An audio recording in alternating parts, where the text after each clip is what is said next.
কলিজা সিঙ্গারা খাওয়ার জন্য আমার নিজের কলিজাটা নিয়ে একদম ফাঁস করছিল। তো কি আর করা? খেতে তো হবেই। তার জন্য আজকে আমি চটজলদি বানিয়ে নিলাম। একটা প্যানের মধ্যে ৩ চামচের মতো তেল নিয়ে তাতে কিছুটা কালো জিরা দিয়ে একদম ভালোভাবে গরম করে নিতে হবে। একদম ফুটন্ত গরম তেলটাই আমি ময়দার মধ্যে দিয়ে দিব। তারপরে এখানে কিছুটা লবণ আর হচ্ছে বেকিং সোডা আমি খুবই অল্প পরিমাণ এখানে দিয়ে দিচ্ছি। তারপর খুব ভালোভাবে হাতের সাহায্যে ময়দার তেলটা একসাথে খুব ভালোভাবে মিশিয়ে নিতে হবে। যখন দেখবেন হাত দিয়ে চাপ দিলে মুঠো হয়ে যাচ্ছে আবার অনায়াসে ভেঙে যাচ্ছে, সে পর্যায়ে অল্প অল্প পানি দিয়ে আমি ডোটা খুব সুন্দরভাবে তৈরি করে নিব। আর এখানে কিন্তু পানিটা অবশ্যই রুম টেম্পারেচারে থাকতে হবে। ডোটা কিছু সময়ের জন্য রেস্টে রেখে এইদিকে আমি সিঙ্গারার জন্য পুরটা তৈরি করে নিব। তার জন্য প্রথমে একটা প্যানের মধ্যে আমি কিছুটা পেঁয়াজ কুচি, তারপর হচ্ছে ২ টা শুকনো মরিচ, ২ টা তেজপাতা আর একটা দারুচিনি দিয়ে কিছু সময়ের জন্য সটে করে নেব। তারপর এখানে আমি আদা রসুন বাটা হাফ চামচের মতো লবণ দিয়ে কিছু সময় ভেজে নিব, যাতে করে আদা রসুনের কাঁচা স্মেলটা দূর হয়ে যায়। তারপর এখানে গরম মসলা গুঁড়া, জিরা গুঁড়া, হলুদ মরিচ আর ধনিয়া গুঁড়া মিক্স একসাথে দিয়ে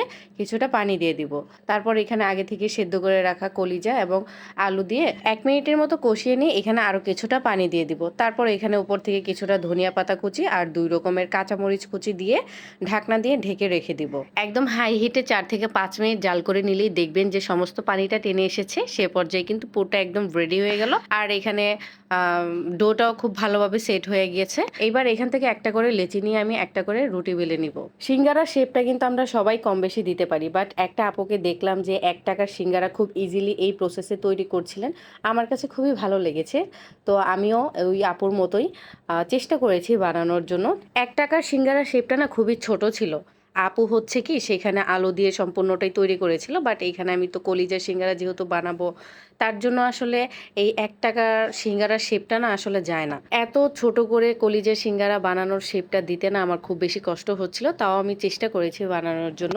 এবার আমি যেই শেপটা দিব সেটা আমরা অ্যাজ ইউজুয়ালি সবাই কিন্তু এভাবেই সিঙ্গারাটা তৈরি করে থাকি। একটা কোণ আকৃতির করে নিয়ে এটার ভিতরে আমি প্রথমে পুরটা দিয়ে দিব। তারপর মুখটা খুব সুন্দরভাবে সিল করে দিব। এইভাবে কিন্তু দোকানের সিঙ্গারাগুলো তৈরি করা হয়ে থাকে। মাশাআল্লাহ সবগুলো সিঙ্গারা কিন্তু দেখতে অনেক বেশি সুন্দর হয়েছে। সিঙ্গারাগুলো ভাজার জন্য একটা কড়াইতে আমি বেশ খানিকটা তেল দিয়ে দিচ্ছি। আর তেলটা হচ্ছে কি একদম হালকা কুসুম গরম থাকা অবস্থাতে সিঙ্গারাটা দিয়ে দিতে হবে। আপনি আঙ্গুল চুবাতে পারেন, এইরকম তাপটা থাকবে। একদম প্রথম থেকে শেষ অবধি চুলার আঁচ একদম লো রেখে তারপর সিঙ্গারাগুলো সময় নিয়ে ভাজতে হবে। আর হ্যাঁ, সিঙ্গারার সেকেন্ড ব্যাচ ভাজার আগে অবশ্যই চুলা থেকে কড়াইটা নামিয়ে তেলটা ঠান্ডা করে নিবেন। তারপর সিঙ্গারাগুলোকে ভেজে নিবেন। এখান থেকে বেশ কয়েকটা সিঙ্গারা আমি রোজার জন্য ফ্রোজেন করে রেখেছি। রেসিপি ভালো লেগে থাকলে অবশ্যই লাইক, কমেন্ট, শেয়ার দিয়ে পাশে থাকবেন।